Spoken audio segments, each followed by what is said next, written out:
it's time to hear from our experts. We will hear from our experts for about 15 minutes. And then at the end of the panel, we will give you all the opportunity for a Q&A. So now is the time for us to have Q&A.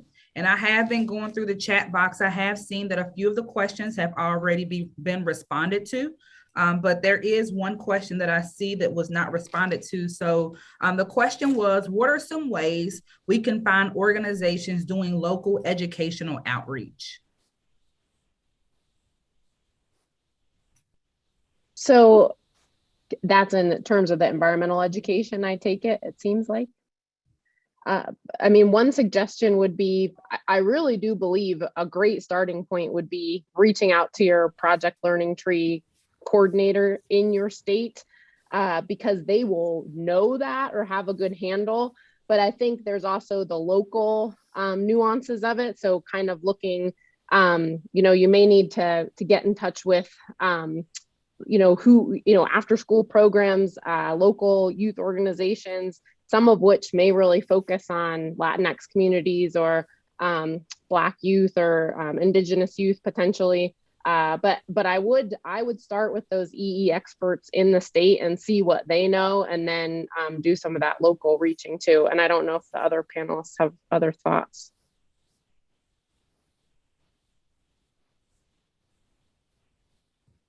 All right, hearing none. And so please, if you want to unmute your mic, you're more than welcome to do so to ask any questions, or you can put your questions in the chat box. Terry said, I would add state level youth corps as groups to connect with as well. And I'm gonna throw a plug in there too for Junior Manners, because that is youth grade 7th through 12th as well.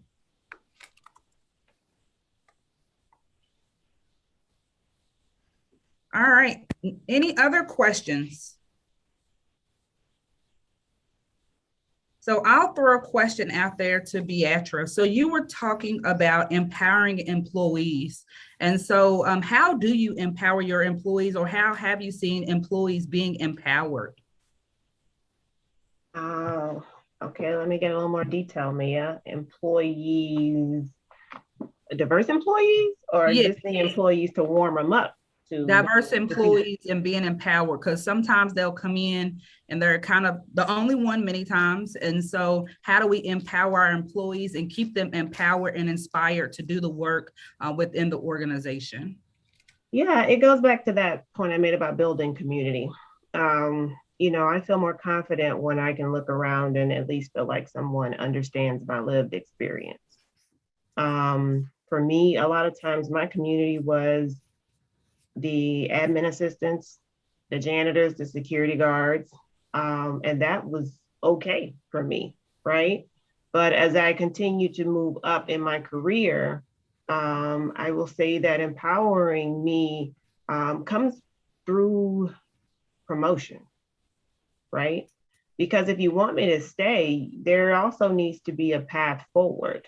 And the expectation I have is that I will grow in the organization and not just exist in the organization. And so empowering looks like set aside space in the training budget to make sure that there is a most inclusive representation of whoever we're sending through the leadership development trainings. Hiring managers might default to their traditional hires. If they're not ready to think outside of their own lens and their own space, or get on board with where the organization is going, they will continue to perpetuate the system that has gotten us to where we are right here on October 19th, 2021. And so that is really about being intentional, making sure that they are knowledgeable of leadership development opportunities. Mentoring does not have to look like, for myself, I used to tell people all the time, Black on Black crime. They would always try to find a person in the organization who was higher up that was also Black. Thank you, but no thank you. I have had a very successful history of white male allies and sponsors, right? I also have a history of some Black agitators, in the system, right? Because I also am not entering forestry the way they entered forestry. I didn't start as a GS2 stream keeper or note taker on a clipboard. I started at a journeyman level with a bachelor's degree in forestry, and it just so happened to I took a different path. And so we also need to make sure that as we are trying to speed date and pair employees and empower them through that mentoring model, that we are not falling short of what their real needs are. And so be okay with also thinking outside the box with who you think you should be pairing. Building community, community looks and feels, it doesn't just look, right? And so making sure that the person, you're really thinking that through. So leadership opportunities, promotion opportunities, making sure that everybody is getting the outreach notice that a new job is coming, or a temporary detail or a temporary promotion is going to be available. All of that is part of empowering and making sure that they don't feel like they've been slighted if they weren't informed, or surprised if they don't, if it's too late for them to apply. So that's just some homework and housekeeping that can be done by organizations.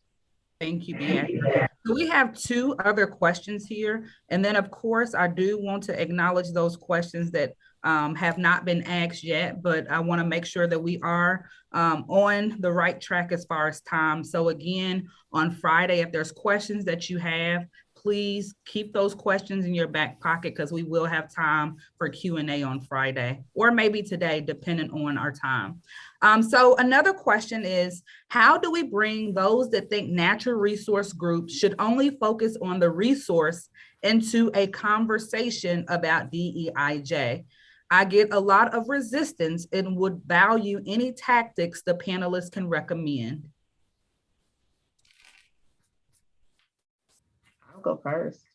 So my portfolio is urban forestry. 84% of America's population lives in urban communities.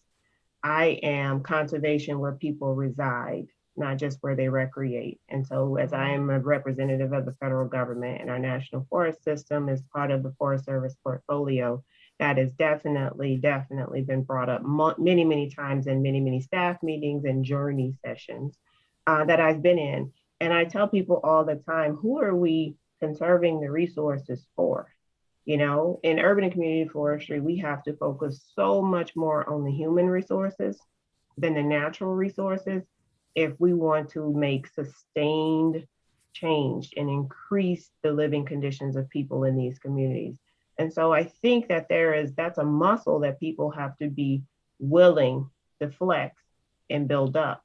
And that is just, to be honest with you, it's just an excuse. You know, what do I have to, I'm a hydrologist, why do I need? The whole idea of, you know, natural resources are part of how the water we drink, the air we breathe. And so who are you conserving these resources for? Just you and your family and your small network, or for everybody? And if you're in a public service career, you should definitely have a different mindset. And that needs to be checked on site.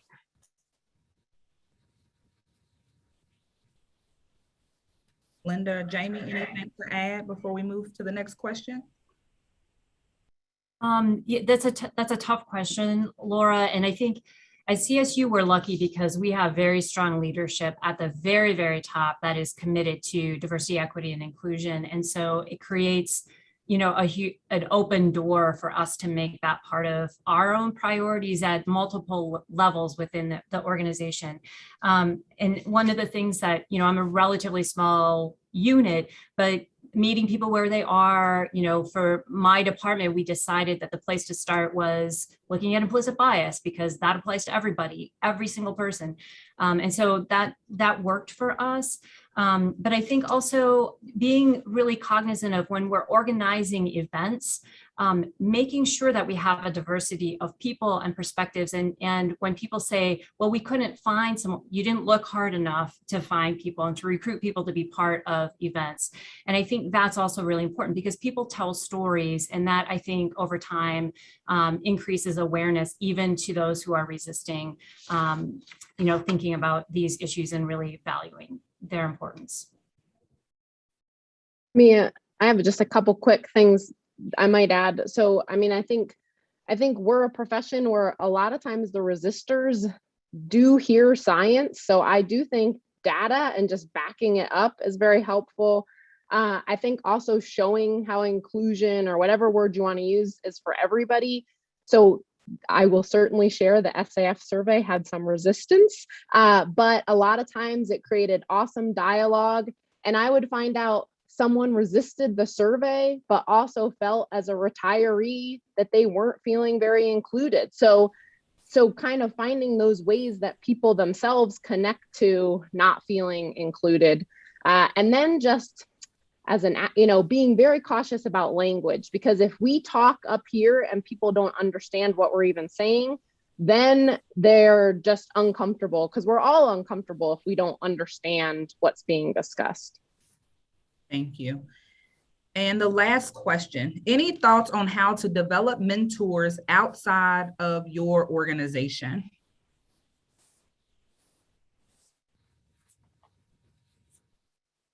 I would say that's imperative. On as far as how, I would say don't just go fish in entities that are conservation, other natural resources entities. For example, I'll give you an urban forestry. A lot of times, to build trust in some of the neighborhoods that are completely eligible for urban and community forestry assistance, but you won't find a tree in sight because no one has put in that effort and been able to get in that community. It's not necessarily just going to another tree organization that might be across town. Sometimes it is the community development, that Ward 7 Community Development League. It might be a faith-based entity that is actually doing it. We have a project in Baltimore, Still Meadow Peace Park, that's completely led by a faith leader, and it's built out based on the needs of the surrounding community. And so don't just look for other industry partners to be mentors. Academic spaces, a lot of university professors, doctoral candidates, there are ways that we can find a diversity of mentoring opportunities. We just cannot just work in our silo of forestry. We have to branch out. And as you see us trying to problem solve, you can't just bring the hammer to every problem. You got to reach in the toolbox and grab other tools if you want to be successful. So. I see heads nodding. And we do have one more question that I do want to get to before we move forward. Are organizations such as Big City Mountaineers, which is outdoor focused but not natural resources, as an industry focus, benefiting us as well?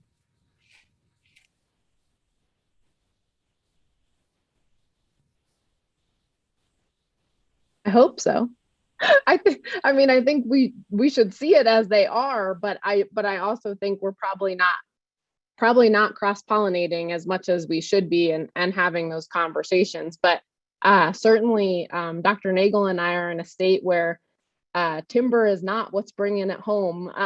It's recreation here. So I think, and I think that is changing all across the country and world. So I think, yeah, there's a lot of opportunity there that's probably yet to be tapped.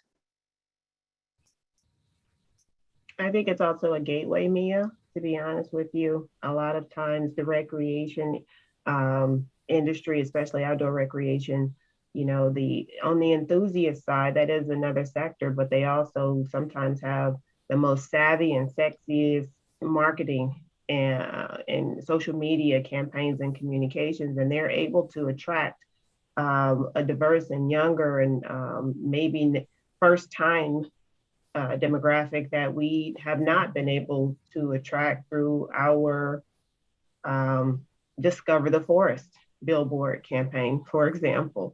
And so we just have to be, again, this is another tool. We just leverage the access, invite them for a conversation or go to their conference or go and meet them where they are. We're seeing a ton of activity out of the Outdoor Recreation Industry Board. And as a result, those enthusiasts are also now wanting to become more active conservationists where they reside, and they're asking tough questions of their own municipal governments and leadership, and voted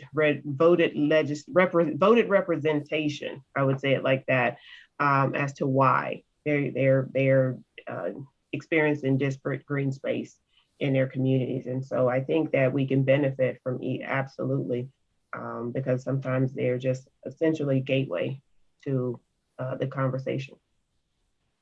Well, I want to say thank you to the panelists for your expertise in recruiting, retaining, and engaging diverse talent.